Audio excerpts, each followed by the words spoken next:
Justin, today I want to talk a little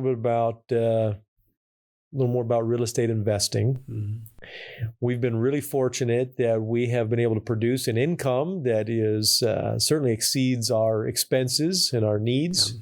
Been very, very blessed in this business. And so the temptation for some people in our situation, and certainly I've felt this temptation before, is to spend that money on ourselves. Yep.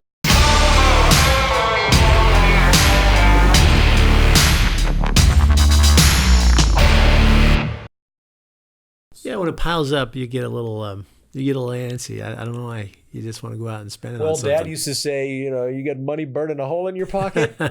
Yeah. And, so it makes me think about that. But, I love the Ford Raptor. That's probably that if I, wanted to go out and buy the truck that I wanted to buy, that might be the truck I'd buy. Yeah. I have a very nice home. The new subdivision went in just north of me a year or so ago, and a lot of people are living in my neighborhood, bought lots in that subdivision. Yeah. They had beautiful homes already. Mm-hmm. Now they have, extraordinary homes. Tempting to do that. I could definitely afford to do that. Yeah. Without even a question. Lavish vacations. Now, you and I love to travel. Yes, we we do do. quite a bit of traveling, but we're very resourceful and try to do that on a budget. So you have to show a lot of discipline to be able to use your money wisely, figure that it is a stewardship that we've been given, and do the right thing with it. And we've found that taking those funds and investing them wisely in real estate has been the best thing to do with that and provided the best return. Well, I mean, investing in real estate is a lifestyle choice, right? Yeah. Because some people make choices with their money that more power to them. But I'll tell you what, we have found that investing in real estate it gives us more satisfaction, more security, and greater benefit in life now, so that later we can really have a whole lot more fun if we want to. Yeah. But you mentioned stewardship, and I totally subscribe to that. I totally agree with it. And so why do we invest in real estate? It's a lifestyle choice, as you were just explaining, but why else do we invest in real estate? And for me, it's something, and they've said this many times before, you invest in something that you know. Yeah. And we know real estate. And of course, we've had money in the stock market and different investment vehicles. I've got college funds for the kids. And by the way, I looked at my college funds not too long ago, and money's piling up in there, but I think I should have bought a single-family home and labeled it Children's College Fund, because as much money as I put in there, I think I did a whole lot better had I just funded a down payment on a single-family home, which would be paid for by the time they went to college. Yeah. But for me, I just love real estate, and I understand it. Yeah. And of all the investment vehicles out there, I think real estate, maybe I'm wrong. Maybe we should get the opinion of somebody that that just doesn't know real estate investing that well and just say, does it seem complicated? Does it seem overwhelming to invest in real estate? Because to me, it seems like one of the easier investment vehicles to understand. You can totally wrap your head around it. I mean, obviously, there's some complicated and complex strategies at a higher level when you're investing in real estate. But I think it really is something that you're buying the average person can wrap their head around, and that they can tell themselves, I can do this. Well, when you're buying something that you can pass by and see with your own eyes. It's tangible. It's tangible. And that's one of the things I love about real estate investing is just the total control that you have over that property. Yeah. Assuming you don't have a bunch of partners in a real estate investment, but that you own it with your wife.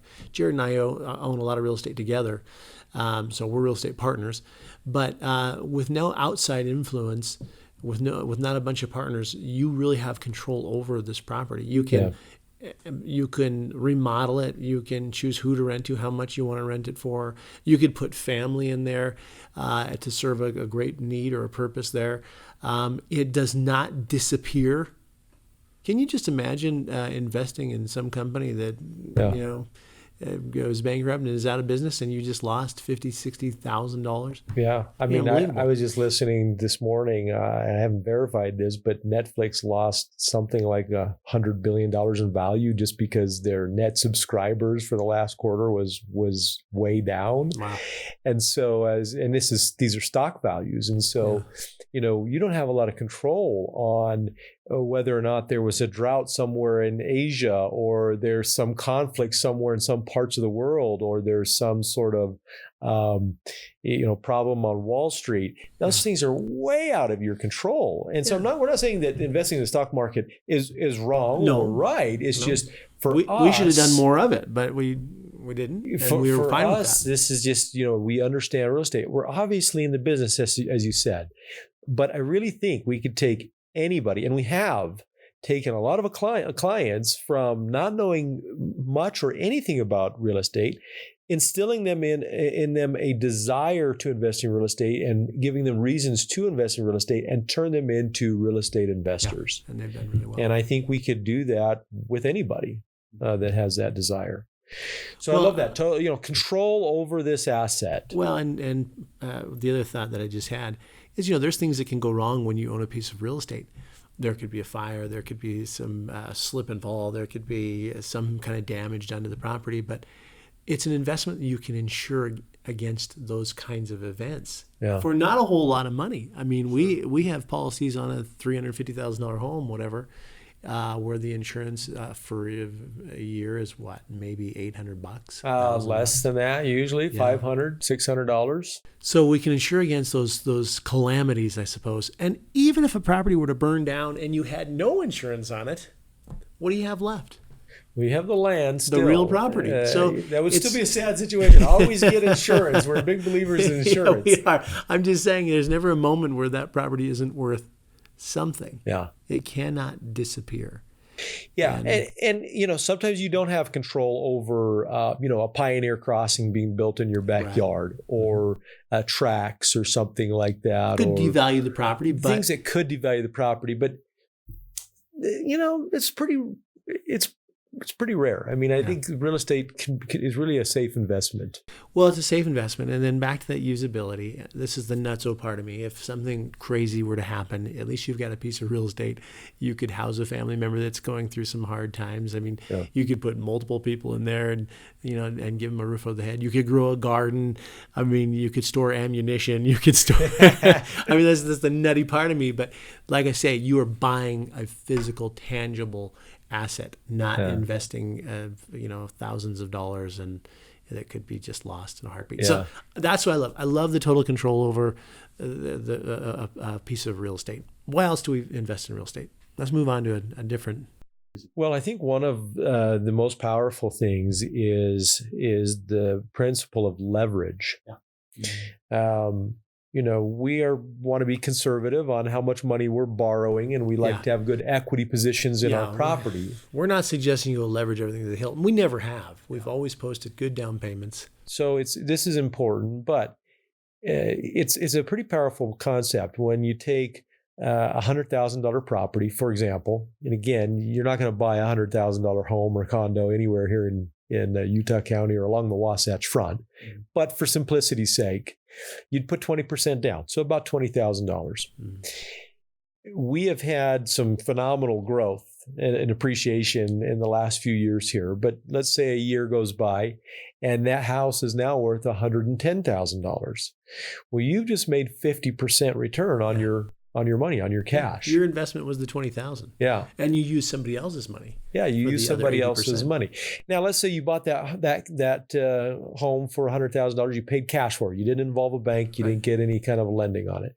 And that price appreciates to $110,000. Well, you've just made a 10% return on your money. Which is a fantastic return. Great return. Yeah. And it's, obviously if you're in a position to pay cash, it's a very safe, low risk type of an investment. Yeah.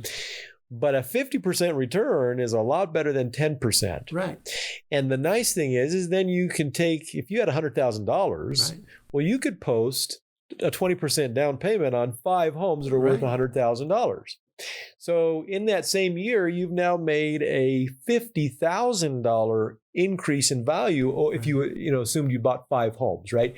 So that appreciation is really, really powerful. When you talk about putting money in a stock market and you're getting a return, let's say you put $100,000 in the stock market, you're getting a return on that $100,000. But if you put $20,000 in the real estate market and bought a $100,000 home, you're getting those appreciation rates based off the $100,000, not the 20 you put into it, but that $100,000 asset is now appreciated.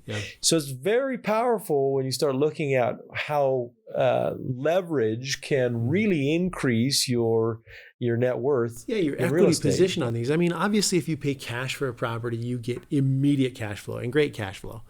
And so that's important too. So, if you're in your 40s, we're 41. Are we 41? 41. For us, we're still at the age where we can leverage things and they'll be paid off by the time we retire. If you're a little older and if you wanted to take $500,000 and buy a couple of properties outright just because you want that immediate cash flow, do it. I've had that conversation with a lot of people, and I think that's a good point. Some of you that are listening to this may be really young, and I hope that we do have some listeners that are, wanting to invest in real estate in their 20s, for example. But I have this conversation all the time with people that are heading into retirement. They really need to have a different strategy when it comes to real estate investment than we do, depending on what their own net worth is and what their goals and needs are. So that's a really good point. Yeah. Speaking of retirement, I don't know of any other vehicles, and I know there are, but I can't come up with any right now, that you can have immediate cash flow. Most investment vehicles that you stuff money into, you would not be able to receive any income until you're 59 and a half, right? Whereas real estate, if you want to retire early and you had a bunch of properties owned free and clear in your late 40s, early 50s, that's your money at that point in time. Or maybe you retire early and have that cash flow until you're 59 and a half and can access other funds through those different vehicles you've been funding. So I really love that you, as far as a retirement vehicle, that you can access that cash flow from day one. You can, and it's not locked in. In other words, with some of the retirement accounts, you're going to have some penalties if you pull that money out. Sure. If you can pull it out, but you got penalties. You got penalties. Let's say for whatever reason you decided that you don't want to be in real estate anymore, and we may talk you out of that if you came and talked to us about it, but you could sell that asset. There will be some taxes, but you could also, if you had an asset that's not performing well, you could 1031 exchange that into a better performing asset. There's some strategies to delay or sometimes eliminate those tax consequences of selling real estate. Well, I mean, let's sort of wrap this up with some really obvious ones. I mean, we invest in real estate not only for the cash flow, which, by the way, Utah has never been a really great cash flowing market. There are higher cash flows in other areas, but it's not just cash flow that we're investing for. We always want a property to hold its own. And what if a property doesn't hold its own? Should we really be that upset about it? That's a really good question. And I have some heartburn with recommending that somebody buy for reasons other than cash flow, or at least not making that one of their big factors. But a couple of things to think about. What doesn't cash flow today is going to cash flow tomorrow. Right. We really believe that rents are going to continue to go up, and we saw them go up even while home prices went down. Mm-hmm. So I'm a little concerned about that, but you have a fixed payment on this. So hopefully you've gotten financing on this where you've got a fixed payment. Mm-hmm. So that's going to remain the same, and the rent's going to continue to grow. So your cash flow is going to continue to grow. Mm-hmm. So if it doesn't cash flow today, wait around a couple of years, and I think you'll be real happy that you bought into it. Well, most investment vehicles that people use, you are stuffing money into them on a monthly basis. You could be funding a 401k or some sort of an IRA account, and you're putting $300, $400, $500, $600, whatever you can afford to put into that every month. You're not getting any kind of immediate return on that. And so you could look at it just like that. But, in 2008 or 2009, we were working with a lot of investors. When we didn't put these particular investors in these homes, but they lost some of the homes, and we were managing these homes for them. And I remember talking to one of them who was, quote unquote, one of the gurus and he's teaching people how to do this, and they were strictly chasing appreciation. Yeah. And he lost, I think I managed at least 2 homes of his right here in Utah County. And I said, well, what did you learn from all this? And he says, well, I learned that you do need the cash flow on properties. Because this guy had hundreds of properties, I'll bet, throughout the United States. And if you don't have, money coming in to cover your expenses, it's obviously going to eat you alive.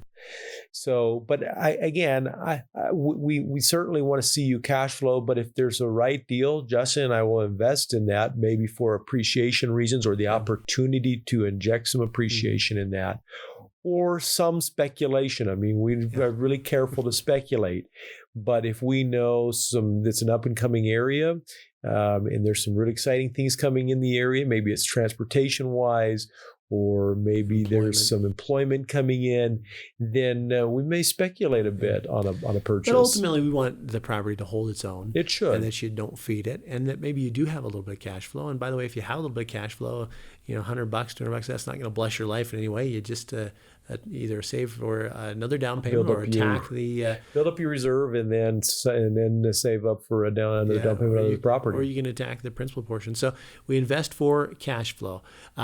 We could do a whole podcast on tax benefits of owning real estate. I mean, that's one of the most exciting things. Yeah. That's one of the reasons why we bought that property in St. George. Yeah. Right? Because we'd like to go down to St. George. We'd like to hang out in St. George. And just by having a rental property down there and having to go check on it, even though we've got a tenant in there, that provides us some tax benefits. But just about everything you do with your piece of real estate includes a tax benefit along with it.